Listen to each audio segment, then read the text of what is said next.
Good evening everyone and welcome to filler form. आप सभी का बहुत बहुत स्वागत है फिलर फॉर्म में और आशा है आप सभी बहुत अच्छे होंगे और हर दिन की तरह मेरे साथ जुड़ने का प्रयास कर रहे होंगे। तो जल्द से जल्द जुड़ते जाइए और अपना थम्स अप शो करते जाइए और एक बार क्लियर कर दीजिएगा कि मेरी वॉइस आप तक ठीक से पहुंच रही है या नहीं। और यस, कुछ लोग तो पहले से ही आ गए हैं आज हमारे साथ।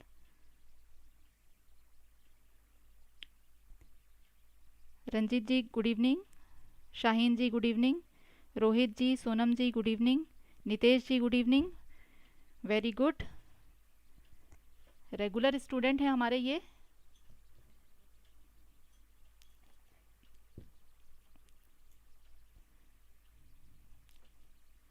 और बहुत अच्छा लगता है जब आप टाइम से जुड़ जाते हैं मेरे साथ, बल्कि मेरे से पहले ही आप लोग वेट करते रहते हैं आके, और भी अच्छा लगता है। राम प्रवेश जी गुड इवनिंग।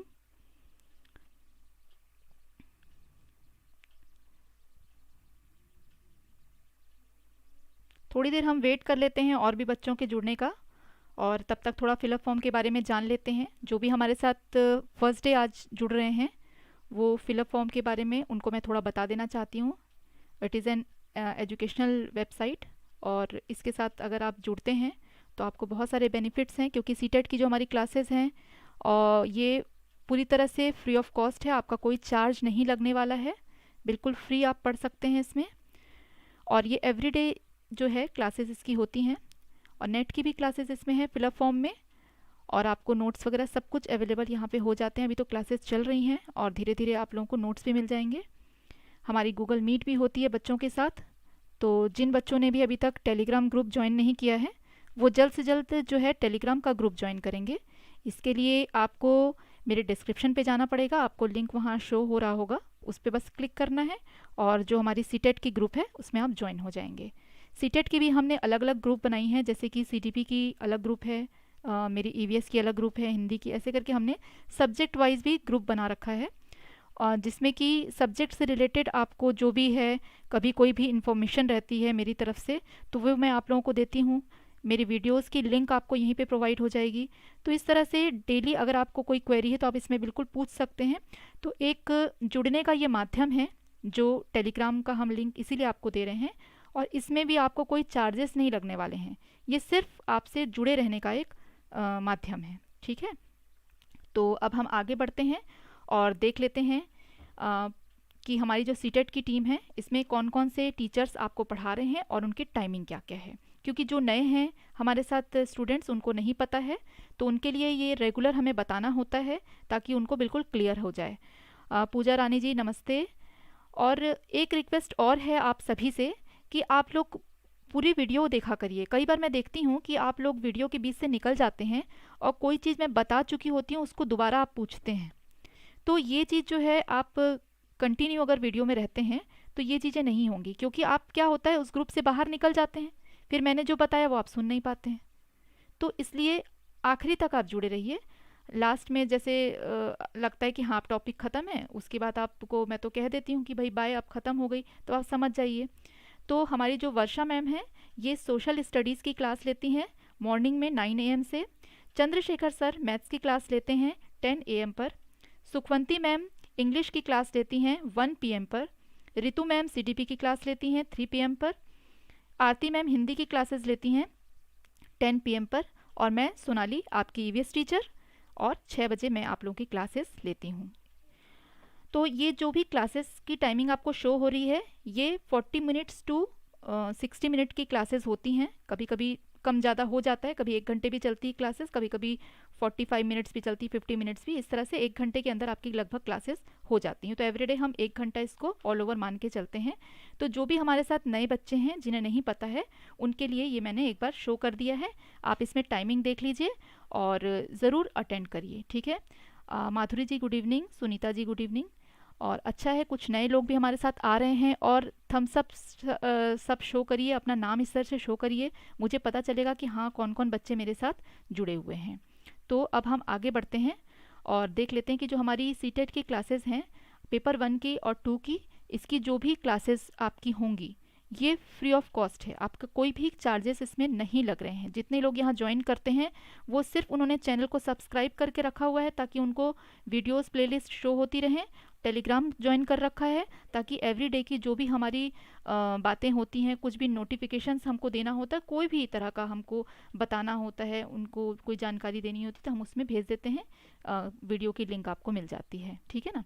तो इसको जल्द से जल्द जिन्होंने ज्वाइन नहीं किया है वो ज्वाइन करिए। निखत जी गुड इवनिंग, माही जी गुड इवनिंग, ये तो रेगुलर स्टूडेंट है माही जी और शाहीन जी। तो हमारा जो आज का टॉपिक है दैट इज़ फेमस पर्सनैलिटी, जो हमारे प्रसिद्ध जो पर्सनैलिटी हैं जिनके बारे में हम अक्सर सुना करते हैं, देखा करते हैं। और इन पर्सनैलिटीज़ को मैंने इसलिए लिया है कि इनसे क्वेश्चंस भी कई बार फ्रिक्वेंटली पूछे जा रहे हैं। और सीटेट में कई बार ये देखा जाता है कि जो क्वेश्चंस रहते हैं वो इस तरह से होते हैं कि पिछले साल जो पूछा रहता है उसको फिर से पूछ लेता है। बस ये होता है कि क्वेश्चन को थोड़ा घुमा के पूछ लिया जाता है। तो कुछ पर्सनैलिटीज़ ऐसे हैं जिनके बारे में फ्रिक्वेंटली भी क्वेश्चंस पूछा गया है। सेम क्वेश्चन नहीं रहता है, इस चीज़ को ध्यान दीजिएगा। क्वेश्चन को कुछ चेंज करके उसके में से दूसरा कोई पार्ट लेकर के और फिर पूछ लिया जाता है, बट पर्सन वही रहता है, ठीक है। तो ये आपको आज मैं बताने जा रही हूँ कि जो हमारी फेमस पर्सनैलिटीज़ हैं जिनसे क्वेश्चंस आ रहे हैं और कुछ ऐसे हैं जिनमें से आने की उम्मीद है कि मे भी इसमें से आ सके। मैंने पहले भी आप लोगों को कुछ पर्सनैलिटीज़ के बारे में बताया था, जैसे कि हमने दांडी यात्रा के बारे में देखा था जो महात्मा गांधी से रिलेटेड था, और हमने जो अंतरिक्ष यात्री हैं, पर्वतारोही हैं, उनके बारे में भी पिछली क्लासेस में हमने देखा, जो हमारा ट्रैवल वाला पार्ट था। तो उनमें से भी पर्सनैलिटी के उसके थ्रू उसमें से भी क्वेश्चन आते हैं।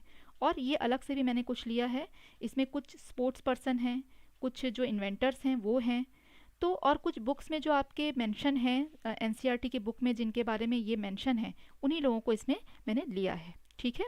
तो आप लोगों को कोई भी तरह का कन्फ्यूज़न नहीं रहना चाहिए, तो ये बताना आप लोगों को बहुत ज़रूरी था। आगे बढ़ते हैं और हम देखते हैं कि जो हमारी फर्स्ट पर्सनैलिटी है, कौन बताएगा इनका नाम। चलिए आप लोगों से क्वेश्चन से ही शुरुआत किया जाए।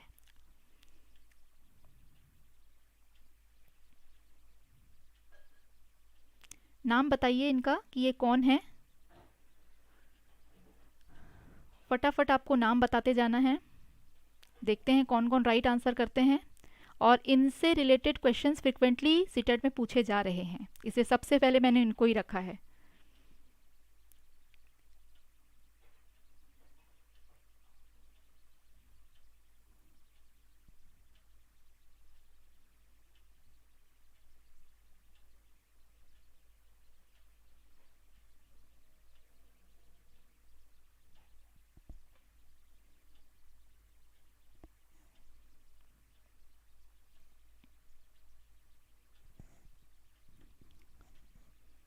आप लोगों के आंसर्स नहीं आ रहे हैं, फटाफट आंसर करिए।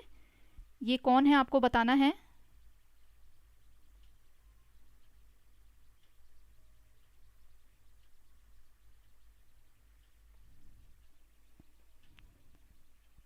देखिए ये वेट लिफ्टर हैं। नहीं, मीराबाई चानू तो नहीं है ये, माही जी।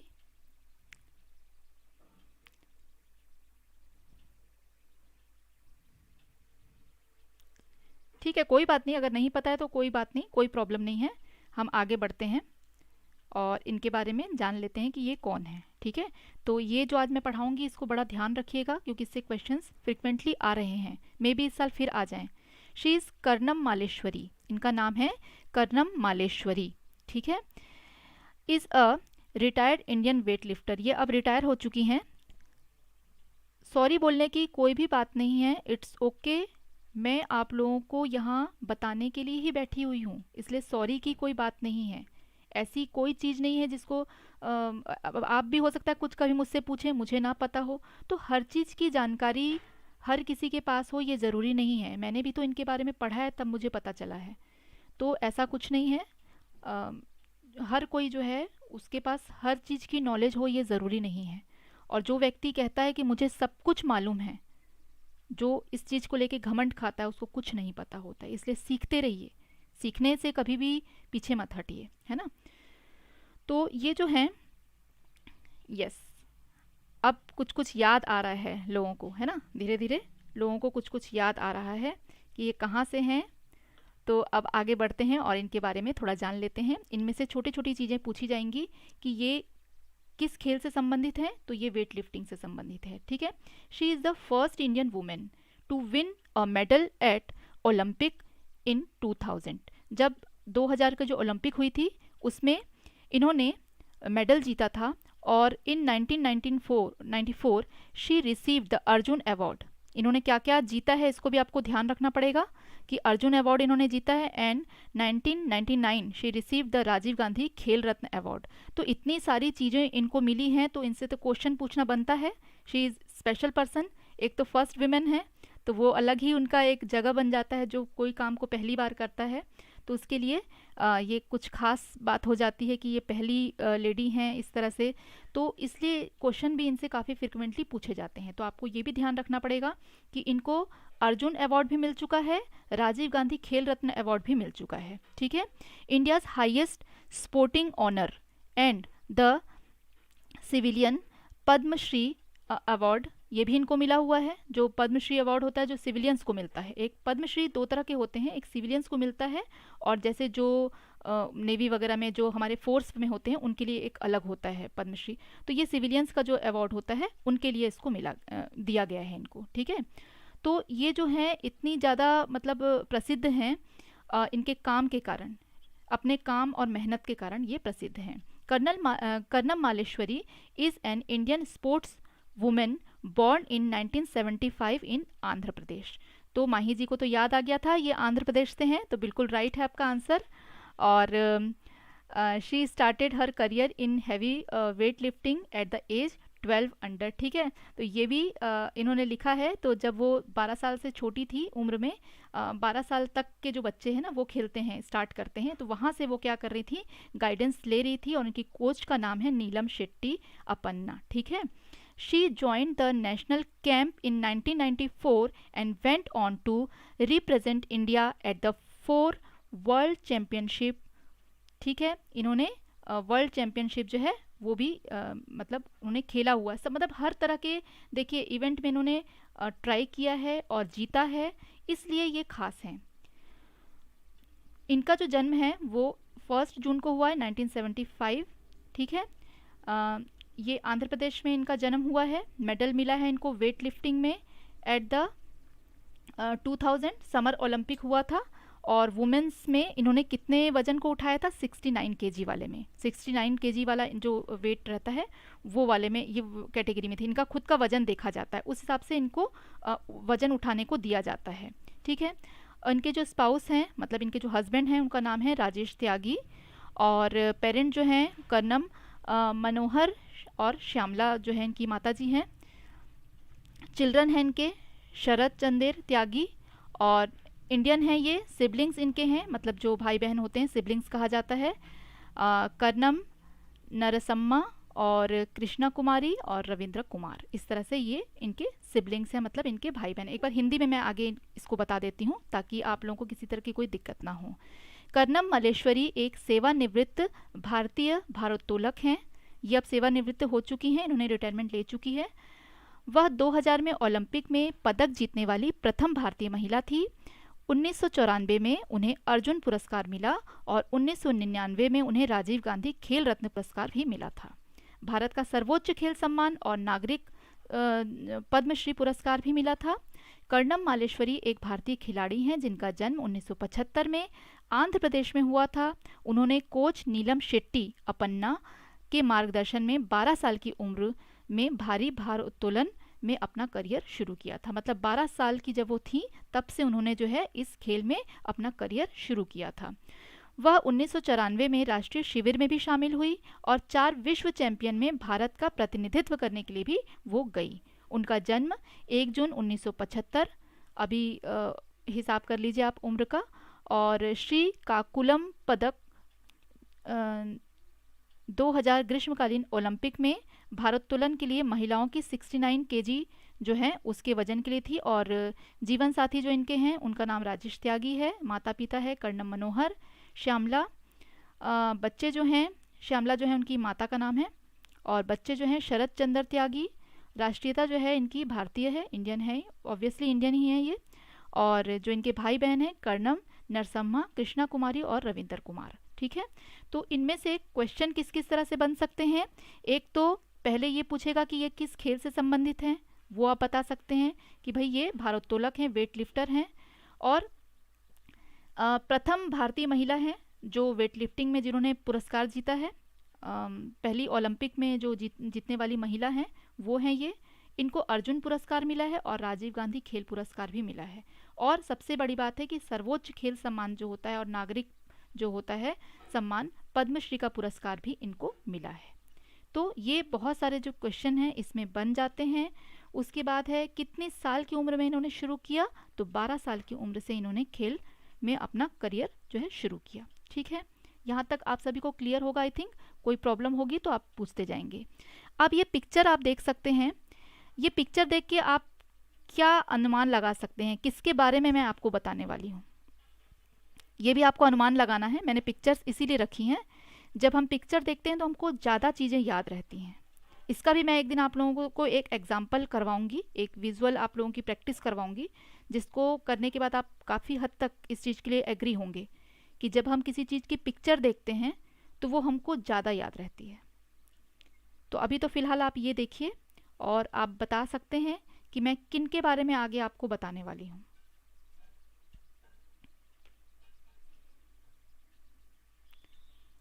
Sandhya ji good evening.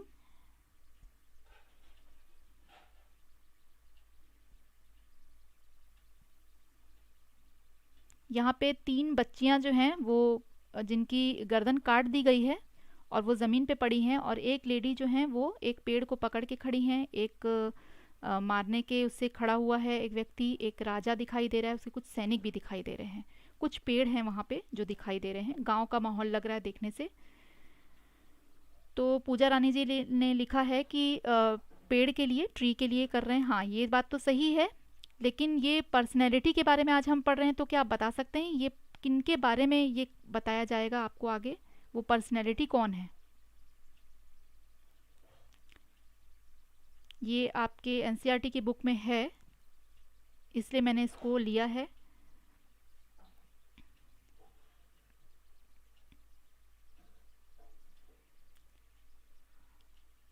सुंदरलाल बहुगुणा जो थे वो चिपको आंदोलन से थे, ये दूसरा है। ये उससे भी पहले जो था उसके बारे में आपको आज बताऊंगी। चलिए तो हम आगे बढ़ते हैं। इनका नाम है अमृता देवी, ठीक है, या अमृता बिश्नोई भी इनको कहा जाता है। तो देखिए, ये आप लोगों ने अनुमान तो सही लगाया था कि पेड़ को बचाने के लिए ये एक तरह से उन्होंने त्याग किया था, वहाँ पे कोशिश की थी पेड़ को बचाने की।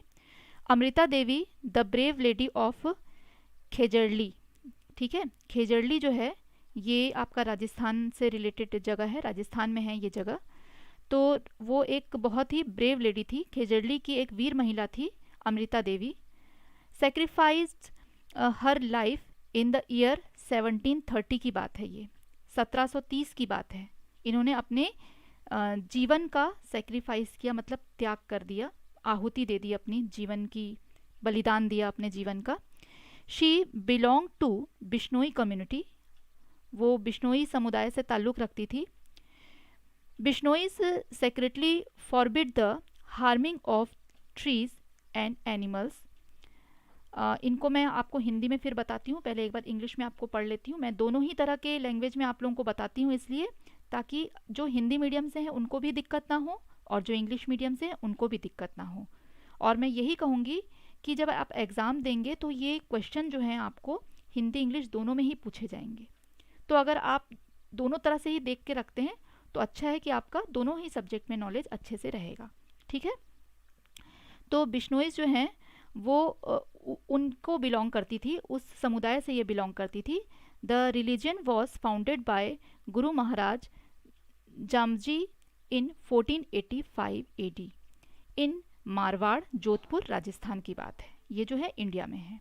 King Abhay Singh of Jodhpur ordered to cut down the khejri tree from the Khejri village to build his palace since the tree had cultural and economic importance in the area.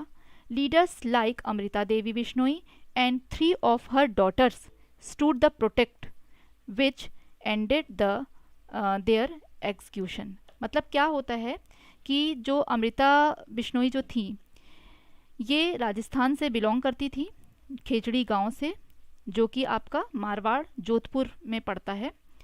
तो खेजड़ी की वीर महिला अमृता देवी ने अपने गांव के खेजड़ी पेड़ों की रक्षा के लिए वर्ष 1730 में अपने प्राणों की आहुति दे दी थी।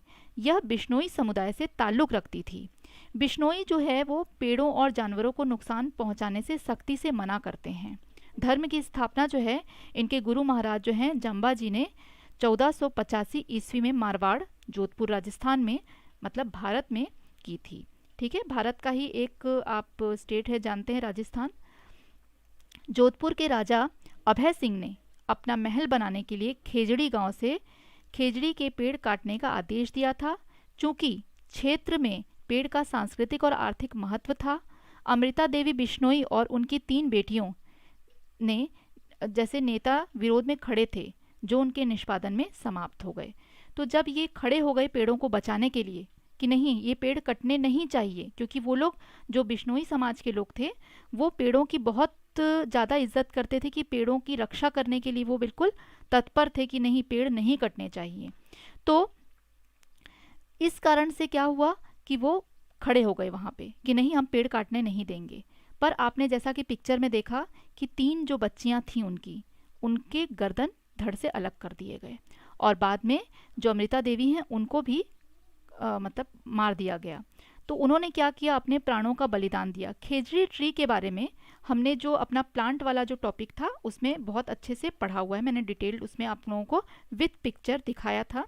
तो जिन्होंने भी वीडियो नहीं देखा होगा वो ज़रूर जाएंगे, क्योंकि खेजड़ी ट्री से भी क्वेश्चंस आते हैं और वो देखिए इससे भी रिलेट कर रहा है। तो आगे जैसे हम और पढ़ेंगे ना तो उसमें क्या होगा कि हमारा एक टॉपिक कभी कभी किसी दूसरे या तीसरे टॉपिक से भी मतलब जुड़ेगा। तो अभी देखिए जो अमृता बिश्नोई के बारे में हम पढ़ रहे हैं इसमें खेजड़ी ट्री का जिक्र भी हुआ है। तो ये दोनों चीज़ें ही आपस में जुड़ी हुई हैं। खेजड़ी ट्री के बारे में शॉर्ट में आप लोग को थोड़ा बता देती हूँ।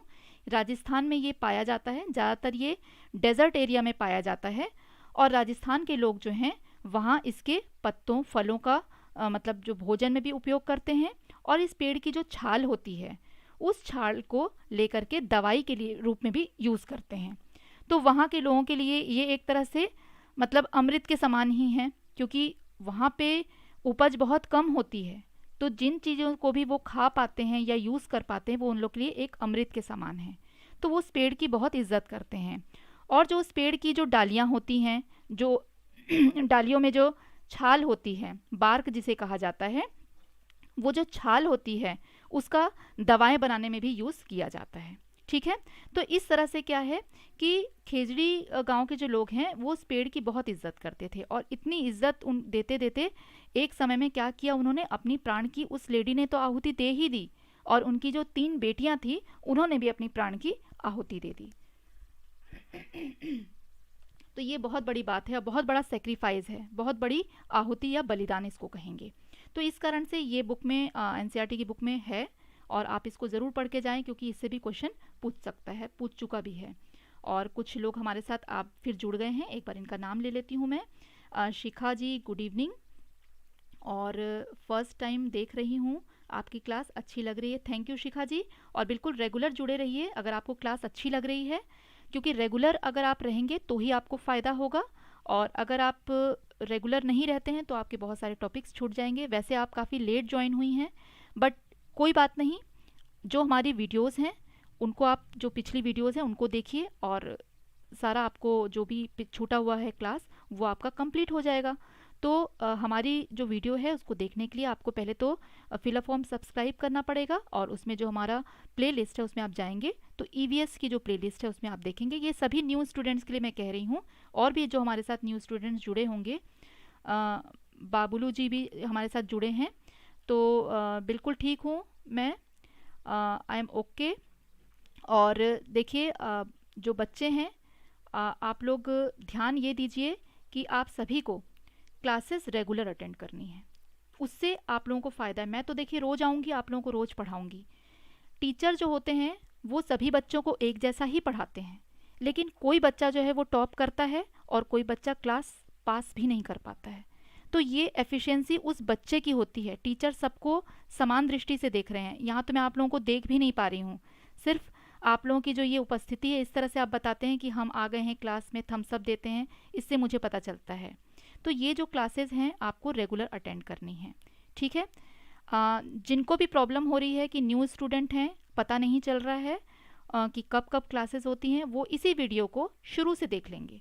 उसमें सारा डिटेल आपको शुरू से मिल जाता है। मैं एवरीडे बताती हूँ कि हमारी कौन कौन सी क्लासेस कब कब हो रही हैं। तो प्लीज़ शिखा जी, मेरी वीडियो को आप शुरू से देखेंगे तो आपको सारी जानकारी मिल जाएगी, ठीक है। और कोई भी आप लोगों को दिक्कत होती है तो आप साथ साथ मुझे मैसेज करते रहेंगे। मैं पढ़ाते साथ साथ आपकी मैसेज भी देखती रहती हूँ। ये हमारी ईवीएस की क्लास है जो पेपर 1 के लिए है। ओके फाइन, अब आगे बढ़ते हैं और किसी को कोई दिक्कत होती है तो वो पूछते चलेंगे। अब इनका पिक्चर आ गया। नेक्स्ट जो हमारी हैं पर्सनैलिटी, और इनका नाम आपको बताना है। ड्रेस देख के तो आप समझ ही रहे होंगे कि ये किस विभाग से हैं।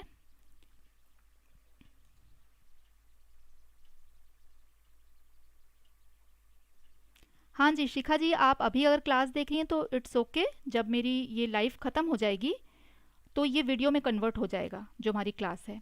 तो आप क्लास को शुरू से एक बार देखिएगा तो आपको उसमें पूरा टाइम टेबल भी मिल जाएगा। मैं एवरीडे बताती हूँ कि कौन कौन सी क्लास हमारी कितने कितने बजे है, ठीक है। तो आप उसको देख लीजिए और आप देखेंगी तो आपको सब समझ में आ जाएगा। Yes, she is from navy, ये नेवी से हैं, बट आपको नाम भी बताना है साथ साथ। ड्रेस देख कर तो आप समझ गए नेवी से हैं, इनका नाम बताना है। देखते हैं कौन बताता है आज, और जो बताएगा उसके लिए ज़ोरदार तालियां होंगी, ठीक है। तो जल्दी जल्दी देखिए और बताइए कि ये कौन है।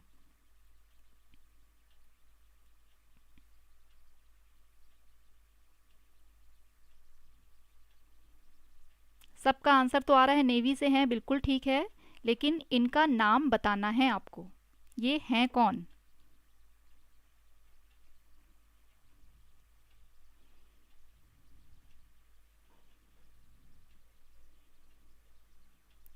नाम भी थोड़ा अलग तरह का है और इनके बारे में अभी बताऊंगी, आप लोगों को अच्छा लगेगा सुनकर बहुत। खासकर लेडी जो हैं हमारे साथ, जो स्टूडेंट्स, उनको ज़्यादा अच्छा लगेगा। एक हौसला बुलंद होता है जब इस तरह की पर्सनैलिटीज़ हमारे सामने आती हैं। तो चलिए कोई बात नहीं, आगे बढ़ते हैं और देखते हैं कि इनका नाम क्या है। इनके बारे में थोड़ा जान लेते हैं। इनका नाम है वहीदा प्रिज्म, और lieutenant commander Waheeda prism is doctor in the Indian navy. तो नेवी आप लोगों ने जो आंसर दिया था, दैट्स राइट आंसर, बिल्कुल सही है। ड्रेस देख के आप पहचान ही गए थे। और ये नेवी में हैं और लेफ्टिनेंट कमांडर हैं, जो कि पोस्टेड हैं, मतलब एक एज अ डॉक्टर के रूप में अपने आप को ये सर्व कर रही हैं। वहाँ डॉक्टर्स की भी तो ज़रूरत होती है नौसेना में, है ना। तो लेफ्टिनेंट कमांडर वहीदा प्रिज्म जो है भारतीय नौसेना में डॉक्टर हैं। She is one of the first women who has worked in Navy ship, and she is also the first woman to lead a parade. She comes from a small conservation village in Rajouri district, Jammu, from where she had to shift to complete her schooling. ठीक है, बहुत ही मतलब क्या बोलना चाहिए, संघर्ष भरा इनका जीवन रहा होगा। पता ही चल रहा है कि राजौरी ज़िले से हैं, जम्मू कश्मीर के। तो ये जो हैं, ये सब जो लोग होते हैं ना, ये बहुत कठिनाइयों से ऊपर आते हैं। इनको बहुत मतलब प्रेशर होता है, इनका सपोर्ट करने वाले बहुत कम लोग होते हैं। सबसे बड़ी परेशानी की बात है हमारे देश की। अब तो खैर काफ़ी हद तक ओपन हो चुके हैं लोग। तो इनका नाम है वहीदा प्रिज्म, और इनके बारे में हिंदी में भी आप लोगों को एक बार बताती हूँ कि नौसेना में ये डॉक्टर हैं। वह उन पहली महिलाओं में से एक हैं जिन्होंने नौसेना के जहाज़ में काम किया है। क्योंकि लोग जो हैं उनका सोच कुछ इस तरह का होता है कि लेडी को हम कैसे भेजें, एक लड़की को हम कैसे भेजें जहाज़ में, जो इतने इतने महीनों तक कई बार घर से बाहर रहेगी। एक बहुत बड़ा रिस्क होता है कि हम नहीं भेज सकते अपनी बच्ची को। तो कई बार तो पेरेंट भी नहीं जाने देना चाहते हैं। सबसे बड़ी बात होती है कि पेरेंट भी सपोर्टिव नहीं होते हैं। और वह परेड का नेतृत्व करने वाली भी पहली महिला थी। वह जम्मू के राजौरी ज़िले के एक छोटे से संरक्षण गांव से आती थी, जहां से उन्होंने अपनी स्कूली शिक्षा पूरी करने के लिए शिफ्ट होना पड़ा था। देखिए बहुत छोटे छोटे जगह से भी बहुत महान लोग जो हैं वो आते हैं। कई लोग सोचते होंगे, कई ऐसे आप में पेरेंट्स भी होंगे जो कि जिनके बच्चे होंगे, जिनके लिए आप सपने देखते हैं कि हमारा बच्चा एक बहुत बड़े स्कूल में जाएगा तब वो कुछ बड़ा आदमी बनेगा। तो ये चीज़ें जो है ये हमेशा सच नहीं होती हैं कि अब हम उनको बड़े स्कूल में डालेंगे तो ही वो बड़ा आदमी बनेगा। हम उसको जैसा बनाना चाहते हैं वो हमारे हाथ में है, क्योंकि वो उस बच्चे की मेहनत होगी और सबसे पहले आपकी मेहनत होगी कि आप उसको क्या शिक्षा देते हैं। सबसे पहले जो शिक्षक होते हैं वो माता पिता होते हैं। तो घर का माहौल उनका इस तरह का होना चाहिए कि उनको काम करने की इच्छा हो, सीखने की इच्छा हो। फिर वो आप किसी भी स्कूल में उनको डालें, वो अपना रास्ता खुद बना लेते हैं। तो आप जैसा देख ही रहे हैं कि ये पहली महिला थी जो कि जहाज़ में, नौसेना के जहाज़ में काम करने वाली थी और जम्मू के राजौरी ज़िले से, बहुत पिछड़ा गांव है वहाँ का, और मतलब लोग नहीं पसंद करते हैं कि जो बच्चियां हैं, लड़कियां हैं, वो काम करने के लिए बाहर जाएं, वो भी नेवी में। सोचने वाली बात हो जाती है। Who gave prism the prism to Waheeda. तो वहीदा के साथ जो है वो प्रिज्म एक शब्द लगा है। प्रिज्म आपने सुना होगा, एक टाइप का एक कांच जैसा होता है, ट्रायंगल सा, उसमें से लाइट रिफ्लेक्ट होकर के आपको सतरंगी इंद्रधनुष जैसे, रेनबो जैसे दिखाई देती है, तो उसको प्रिज्म कहा जाता है। स्कूल टाइम में आपने ज़रूर देखा होगा, कई जगह पेपर वेट के रूप में भी उसको यूज़ करते हैं। वो ट्रायंगल जैसा होता है, उसके जैसा पिरामिड जैसा होता है, तो उसको प्रिज्म कहा जाता है, जिसमें लाइट का जो है वो रिफ्लेक्शन होता है और वो 7 रंगों में बदल जाता है। तो ये जो प्रिज्म है, ये साथ में उनको नाम के साथ प्रिज्म लगाया जाता है, जो कि ये दिया हुआ है उनके पिताजी द्वारा। उनके जो फादर थे उन्होंने उनको ये नाम दिया है। ठीक है, तो हो सकता है कि क्वेश्चन में ये पूछे कि वहीदा प्रिज्म का नाम जो प्रिज्म है ये किसने रखा, तो उनके पिता ने रखा। तो ये क्वेश्चन बन सकता है। और ये किस ज़िले से आती हैं ये पूछा जा सकता है। और वहीदा प्रिज्म जो है इंडियन नेवी में किस पोस्ट में है, तो ये भी पूछा जा सकता है कि यस, वो फर्स्ट जो है वो डॉक्टर के पोस्ट में वहाँ पे पोस्टेड थी। ठीक है, तो विबग्योर अंजलि का आंसर है, अंजलि जी का विबग्योर। समझ में आ रहा है? तो ये उनका जो है कहानी, आप समझ सकते हैं कि एक छोटे से जगह से उन्होंने कितना संघर्ष करके वो आगे आई होंगी और उनके पिता ने ही उनको ये नाम दिया है। मतलब आप ये भी समझ सकते हैं कि उनके सपोर्ट में उनके पिता ज़रूर उनके साथ हैं, है ना, रहे होंगे। तो इसीलिए जो भी माता पिता हैं वो भी अपने बच्चों को पूरा सपोर्ट करेंगे। अब जैसे आप सोचिए कि मैं आप लोगों को टीचिंग कर रही हूँ, ठीक है, मेरी जब टीचिंग होती है और जब मैं आप लोगों के लिए प्रिपरेशन करती हूँ, नोट्स तैयार करती हूँ, कुछ सर्च करती हूँ, कुछ बुक्स मैं देखती हूँ, अपनी खुद की भी पढ़ाई करती हूँ। एक मैं ऐसा नहीं है कि मैं सीधे आती हूँ और आप लोगों को पढ़ाने लगती हूँ, मैं भी उस चीज़ के बारे में पढ़ती हूँ। कई चीज़ें हमें याद नहीं रहती हैं, मुझे भी पढ़ना होता है, तो मेरी खुद की नॉलेज भी बढ़ जाती है। कई चीज़ें मैं भूल जाती हूँ, कुछ नई चीज़ें ऐड होती हैं। हमारे जो सिलेबस होता है, जब मैंने एग्ज़ाम दिया था तो इतनी चीज़ें नहीं थी, अब कुछ नई चीज़ें आ गई हैं। तो ये जो है समय के साथ साथ बदलता रहता है। तो क्या होता है कि कुछ नई नई जो इसमें एडिशंस होते रहते हैं हमेशा, तो नई चीज़ें हमको पता चलती रहती हैं। तो जब मैं आपको पढ़ा रही हूँ तो आपको पढ़ाने से मेरी भी नॉलेज बढ़ रही है। और इवन क्या होता है कि मेरे जो घर का माहौल होता है वो भी कैसा हो जाता है, एक स्टडी वाला माहौल बन जाता है घर में कि नहीं, अभी जो है हमारी मम्मा जो है वो पढ़ा रही हैं तो हमको इस टाइम पे शोर नहीं करना है। तो बच्चे भी क्या होता है कि ऑटोमेटिकली वो भी बुक्स लेके बैठ जाते हैं और वो भी देखते हैं कि मैं क्या बुक पढ़ रही हूँ, तो कई बार वो भी पलटते हैं और देखते हैं कि मम्मा अच्छी लग रही है ये बुक, इसमें अच्छा लग रहा है। तो क्या होता है कि हम जिस माहौल में रहते हैं हमारे बच्चे भी उस माहौल में ढलते हैं। तो ये माहौल का फ़र्क बहुत पड़ता है और छोटे बड़े स्कूल से फ़र्क पड़ता है, मैं ये नहीं बोलूँगी कि नहीं पड़ता है, बट आपकी जो मेहनत होती है, जो आप उसके पीछे लगते हैं और उसको पढ़ाते हैं बच्चे को, उनका बेस अच्छा होना बहुत ज़रूरी है। एक अच्छी शिक्षा जो है वो घर से ही शुरू होती है। आगे बढ़ते हैं।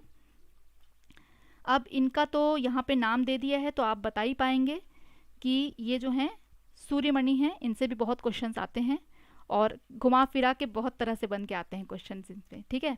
तो इसको ज़रूर देख लीजिएगा आप लोग, और स्पेशली मैंने अच्छे से इसको बनाया है इसीलिए, ताकि एक एक चीज़ आप बारीकी से इसमें समझ पाएँ। ये ऐसे टॉपिक्स मैंने लिए हैं जिनमें से क्वेश्चन आपके आते ही आते हैं, ठीक है। तो अगर पर्सनैलिटी हमने पढ़ा, इसमें से अगर 2 लोगों का भी आ जाता है या एक का भी, तो आपके 1 या 2 नंबर यहाँ पर्सनैलिटी से ही बन जाते हैं और ये पूछे जाते ही हैं। Who is Suryamani? How did become a girl star? Suryamani कौन थी और ये एक लड़कियों की स्टार कैसे बनी, गर्ल स्टार कैसे बनी ये? Suryamani is a tribal environmental activist who loves her forest and consider it her own. देखिए इसको क्या था, पेड़ पौधों से इनको बहुत प्रेम था। और ये जो है सूर्यमणि की जो कहानी है, ये जंगल किसके नाम से एक क्लास फिफ्थ जो है, क्लास फिफ्थ की एनसीईआरटी की बुक में आप देख सकते हैं, अगर आपके पास अवेलेबल होगी तो उस बुक में एक चैप्टर है जंगल किसके, उसमें इस चैप्टर के में ही इनके बारे में सब कुछ दिया हुआ है कि क्या है इनकी कहानी। बाकी मैं भी अभी आपको बताऊंगी इस बारे में। Suryamani studied hard at school because she loved the forest and knew that she had to do something to save it. In college, she became a part of the Save the Forest movement. एक movement में भी वो शामिल रही college में। What is Torang centre, अब ये तोरांग centre के बारे में भी इसमें पूछा जाएगा। मैं भी सारा कुछ हिंदी में भी रिपीट करूंगी, इससे टेंशन लेने की कोई बात नहीं है। What is Torang centre? Suryamanee was 21 when she opened a center with the help of Vasavi Didi and others. She called it Torang, which means jungle in Kuduk language. अब एक कुडुक लैंग्वेज भी इसमें आ गया, एक तोरांग वर्ड भी आ गया। ठीक है, आगे बढ़ते हैं। Suryamani wanted that on festival people should sing their own song. यहाँ तक हम पढ़ ले रहे हैं, आगे हम हिंदी में पढ़ते हैं एक बार और आपको क्लियर हो जाएगा पूरा चीज़। कौन है सूर्यमणि? सूर्यमणि गर्ल स्टार कैसे बनी, ऐसा इन्होंने क्या किया कि ये एक स्टार बन गई और इनके बारे में कहानी जो है वो किताबों में, बच्चों की किताबों में आ गई। सूर्यमणि एक आदिवासी पर्यावरण कार्यकर्ता हैं जो अपने जंगल से प्यार करती हैं और उसे अपना मानती हैं। सूर्यमणि ने स्कूल में कड़ी मेहनत से पढ़ाई की क्योंकि वह जंगल से प्यार करती थी। तो इसलिए देखिए एनवायरनमेंट में आपका एक क्वेश्चन पेडागोजी में भी आता है इससे रिलेटेड कि बच्चों को पर्यावरण शिक्षा क्यों दी जाती है, ताकि उनके बच्चों के अंदर उस पर्यावरण की रक्षा के लिए जो भावना है वो जागृत हो। इसका ये राइट आंसर है। उसमें बहुत सारे आंसर्स रहेंगे, आपको पेडागोजी में यही खोजना पड़ेगा कि कौन सा सबसे नज़दीक है ना। तो ये देखिए इस तरह के क्वेश्चंस आपके बनते हैं पेडागोजी में। तो इनके बारे में डायरेक्ट क्वेश्चन भी पूछा जाएगा, वो किस तरह के होंगे वो मैं आपको बता देती हूँ। तो सूर्यमणि ने स्कूल में कड़ी मेहनत से पढ़ाई की क्योंकि वह जंगल से प्यार करती थी और जानती थी कि उन्हें बचाने के लिए उसे कुछ करना होगा। कॉलेज में वह जंगल बचाओ आंदोलन का हिस्सा बनी। तोरांग केंद्र क्या है? अब नेक्स्ट बात आ जाती है कि तोरांग केंद्र क्या है। सूर्यमणि 21 वर्ष की थी जब उन्होंने वासवी दीदी, कोई दीदी रही होंगी जिनका नाम है वासवी, और अन्य लोगों की मदद से एक केंद्र खोला। देखिए एक केंद्र खोलना भी इतनी आसान बात नहीं होती, बहुत मुश्किल होती है। उसने इसे तोरांग कहा। तोरांग का अर्थ होता है कुडुक भाषा में जंगल। सूर्यमणि चाहती थी कि त्योहारों पर लोग अपने गीत खुद गाएं, मतलब ये एंजॉयमेंट करें, ये भी चाहती थी वो। तो इसमें एक क्वेश्चन पूछा जाएगा कि जो तोरांग है इसका अर्थ क्या होता है। ठीक है, तोरांग का अर्थ होता है जंगल, ये आपको याद रखना है कि तोरांग का अर्थ होता है जंगल। किस भाषा में होता है जंगल? तो ये कुडुक भाषा होती है जिसमें इसका अर्थ होता है जंगल। और कुडुक भाषा जो है ये छत्तीसगढ़ में भी कई जगह बोली जाती है, झारखंड में भी बोली जाती है, बंगाल में भी बोली जाती है और मध्य प्रदेश में भी बोली जाती है और बिहार में भी बोली जाती है। तो ये भाषा जो है ना 3-4-5 जगह बोली तो जाती है, लेकिन ज़्यादातर ऑप्शन में आपका झारखंड ही रहता है। तो ये भी आप ज़रूर देखिएगा कि ये इतने ऑप्शन तो हैं हमारे पास, बिहार, मध्य प्रदेश, झारखंड, छत्तीसगढ़, पश्चिम बंगाल, और ये उरांव जनजाति के लोगों द्वारा बोली जाती है। ये जनजाति होती है, आदिवासी जनजाति होती है जिसका नाम है उस जनजाति का उरांव। तो उरांव भाषा में उरांव जो जनजाति होती है वहाँ ये भाषा वो प्रयोग करते हैं, कुडुक भाषा। तो ये 3-4 चीज़ें आपको याद रखनी है कि तोरांग का अर्थ क्या होता है। तोरांग का अर्थ जंगल होता है, और तोरांग किस भाषा में जंगल को तोरांग कहा जा रहा है ये अगर पूछा जाएगा तो भाई ये कुडुक भाषा में कहा जा रहा है। फिर है कुडुक भाषा कहाँ कहाँ बोली जाती है। तो कुडुक भाषा जो है एक तो इंडिया में बोली ही जाती है, जो अलग अलग प्रांत हैं जो मैंने आपको नाम बताया, लेकिन भारत के बाहर भी ये बोली जाती है, जो कि भारत, नेपाल, भूटान और बांग्लादेश में बोली जाती है। अभी हम इसको इंग्लिश में और हिंदी में दोनों तरह से पढ़ेंगे। कुडुक ऑल्सो, कुरुख भी कहा जाता है इसको। ओरांग और उराव जो हैं वहाँ के जो जनजाति होते हैं वो इसका यूज़ करते हैं। ठीक है, और जो ट्राइबल्स होते हैं वो इनका यूज़ करते हैं। ये ट्राइबल्स की भाषा है जो उरांव जनजाति की है।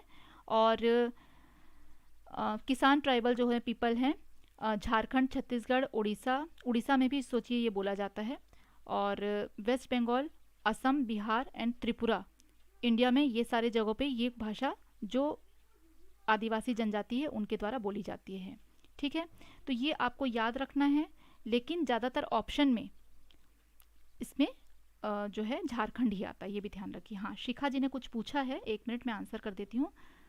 मैम प्लीज़ आप मेरी बुक्स लेने में हेल्प कर दीजिए कि मैं एनसीईआरटी की कौन सी बुक देखिए, एनसीईआरटी की आप बुक मत लीजिए। वैसे आपको मैं सबसे अच्छा तरीका बता रही हूँ, जो ये है जो आसपास में आपको छोटे बच्चे अगर मिल जाते हैं या किसी से आप बात करिए किसी टीचर से, और एनसीईआरटी की बुक आप ले लीजिए।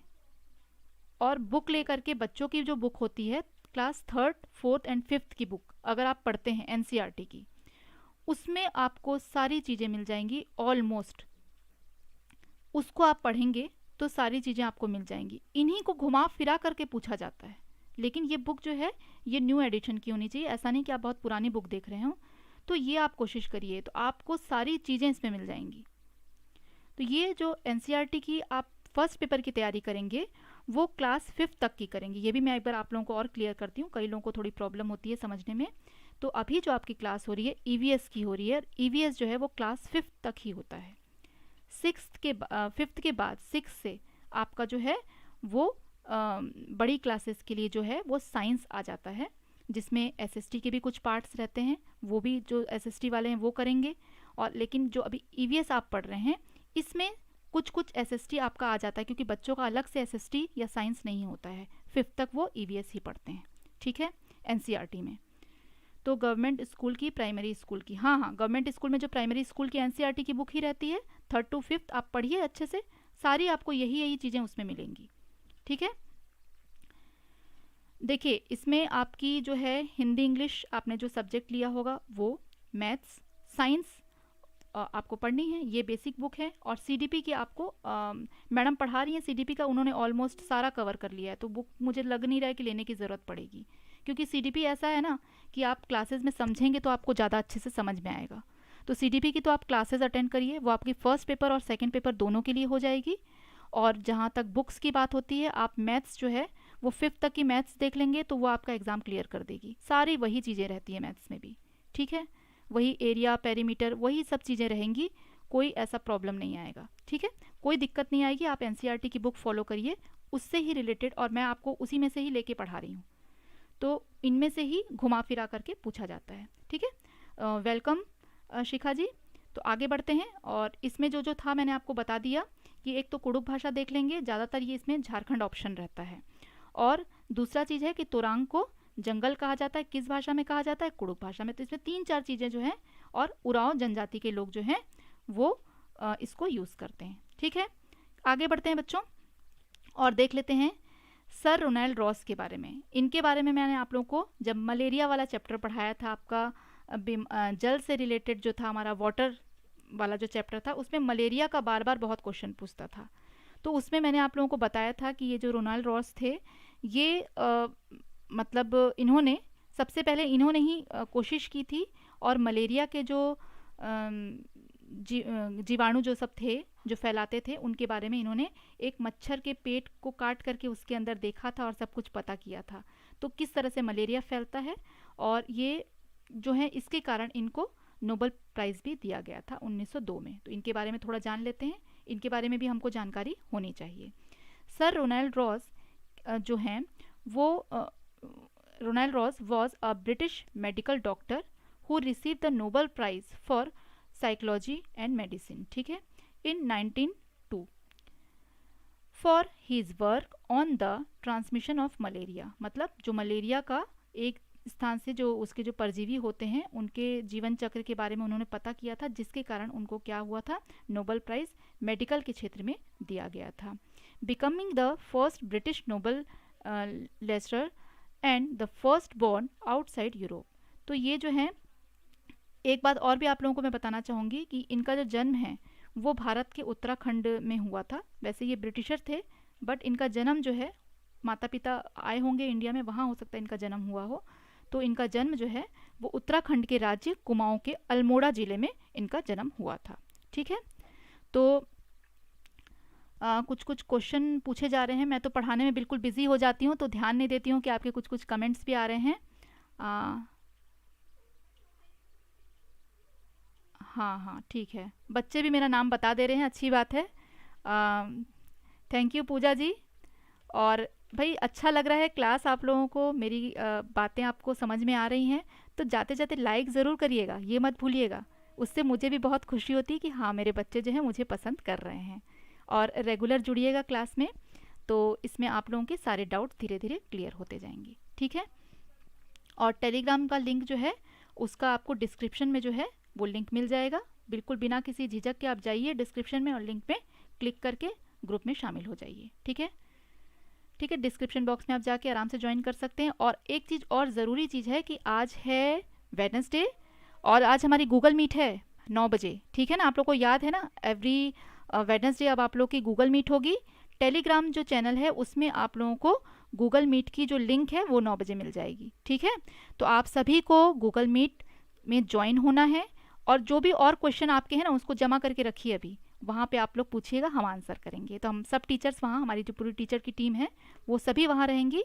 तो आप सभी टीचर्स से जो भी आपको पूछना है वो आसानी से पूछ सकते हैं, आपको कोई प्रॉब्लम नहीं आएगी, ठीक है। आगे बढ़ते हैं। और आगे जो हम पढ़ेंगे वो भी बहुत स्पेशल पर्सन है, थॉमस एल्वा एडिसन। इनका बचपन में हमने पढ़ा हुआ है कहानी कि जो ये एडिसन थे इन्होंने बल्ब का आविष्कार किया था, विद्युत बल्ब का, फोनोग्राफ और विद्युत बल्ब सहित इन्होंने बहुत सारे आविष्कार किए थे। और एडिसन के बारे में आप लोगों को ज़रूरी बात बताना चाहूँगी कि जो हमारे जो थॉमस एडिसन जो थे, ये बहुत स्पेशल इसलिए हो जाते हैं क्योंकि ये जब स्कूल में पढ़ने गए थे तो इनके टीचर जो है ना इनको पूरी तरह से एक्सेप्ट नहीं कर रहे थे स्कूल में, क्योंकि ये बहुत हाइपर एक्टिव भी थे और थोड़ा इनको कान से कम भी सुनाई देता था। 12 साल की उम्र के ये थे आसपास, तब जो है इनको कान में कुछ दिक्कत थी, सुनने में कुछ प्रॉब्लम होती थी इनको। तो और ये स्कूल में भी कुछ एक्टिविटी इनकी ऐसी रहती थी कि टीचरों को बहुत अच्छा नहीं लगता था, जिस कारण से इनकी पढ़ाई जो है स्कूल में नहीं हुई थी। ये भी आपको बताऊं, ये भी एक बहुत स्पेशल बात है। और ये इतने महान व्यक्ति थे। इनकी जो स्कूल में पढ़ाई हुई ये सिर्फ 12 हफ्तों तक हुई, सिर्फ 12 हफ्ते ये स्कूल गए। और उसके बाद 12 हफ्तों के बाद इनको क्या हो गया, स्कूल में इनकी माँ ने इनका दाखिला हटवा लिया।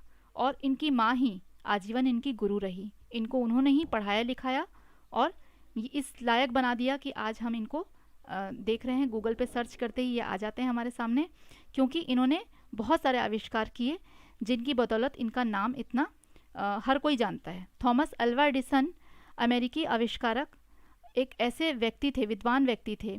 फोनोग्राफ एवं विद्युत बल्ब सहित अनेक युक्तियों को विकसित किया। इन्होंने संसार भर के लोगों के जीवन में भारी बदलाव ले आए, क्योंकि बिजली की जो लाइट है उस समय में कितनी महान चीज़ रही होगी। जो लोग लालटेन लेके पढ़ा करते होंगे उनके जीवन में ये बहुत बड़ी क्रांति के रूप में ये आए थे। और अपने सोचिए लाइफ में वो स्कूल भी नहीं गए और इतने महान व्यक्ति के रूप में हमारे सामने आज हैं। और आज के जो लास्ट हमारे हैं महान व्यक्ति वो हैं अलेक्जेंडर ग्राहम बेल। बहुत अच्छा लगता है इनका भी मुझे पढ़ने में, कहानी जो इनकी है इनके बारे में कभी आप लोग अच्छे से डिटेल में कभी कहानी आप लोग खुद पढ़िएगा। इतना हमारे पास टाइम नहीं रहता 1 घंटे में कि सारा कुछ मैं आप लोगों को बता सकूं, बट इनके बारे में कभी इनकी बायोग्राफी वगैरह आप देखिए। जो महान व्यक्ति होते हैं इनकी आप बायोग्राफी पढ़िए, इनके जीवन में बहुत सारे संघर्ष रहते हैं।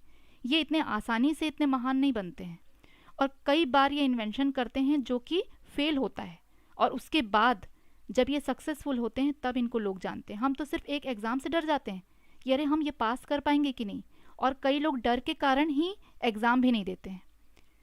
ये तो कितनी ख़राब बात हुई। और ये ऐसे महान व्यक्ति हैं कि उन्होंने कई हज़ारों बार उस जो भी ये इन्वेंशन करना चाहते हैं उसके लिए ट्राई किया और उसके बाद ये जीते उसमें, तब ये महान व्यक्तित्व में शामिल हुए, है ना।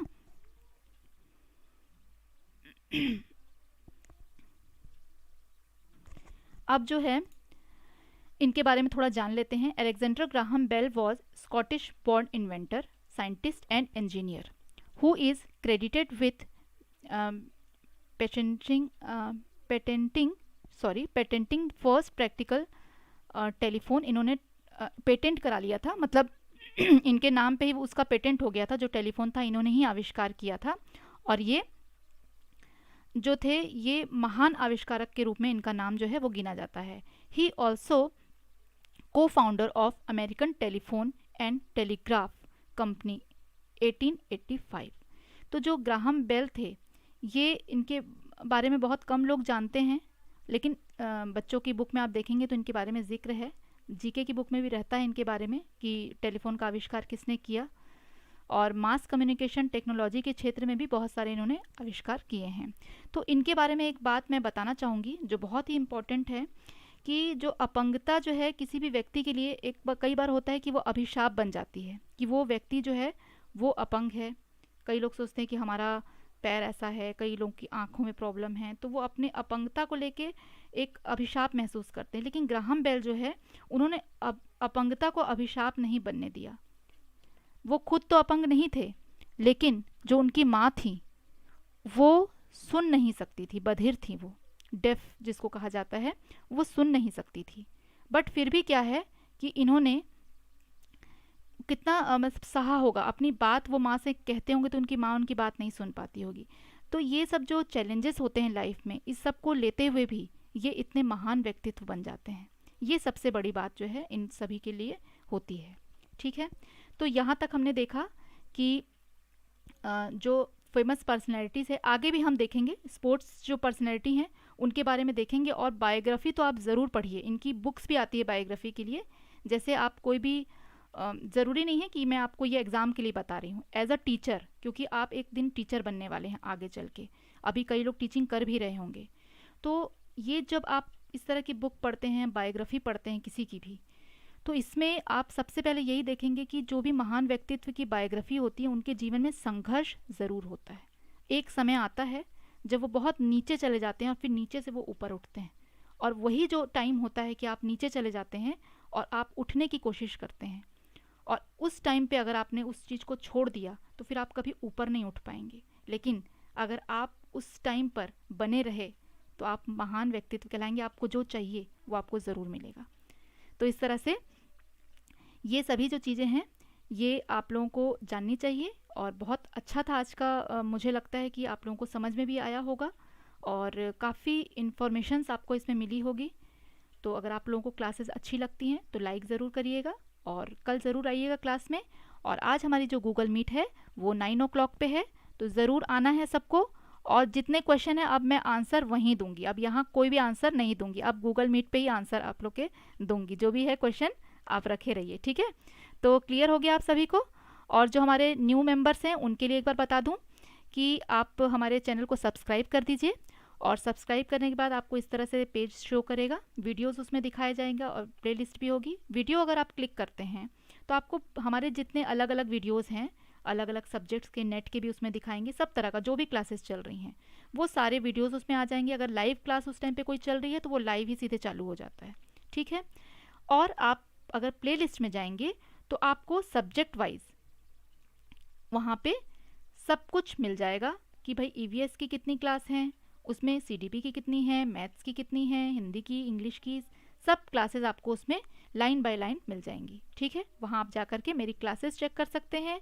मेरी डिस्क्रिप्शन पे जाएंगे, डिस्क्रिप्शन बॉक्स पे, तो आपको टेलीग्राम का लिंक मिलेगा, उसमें क्लिक करके आप टेलीग्राम ग्रुप में ज्वाइन हो जाइए। टेलीग्राम ग्रुप पर आपको 9 o'clock आज जो आपकी मीटिंग होने वाली है उसका लिंक मिल जाएगा, और हम सारे टीचर उसमें आपके लिए वहाँ रहेंगे। तो ज़रूर आना है आप लोगों को। Okay, bye bye all of you, good night, take care.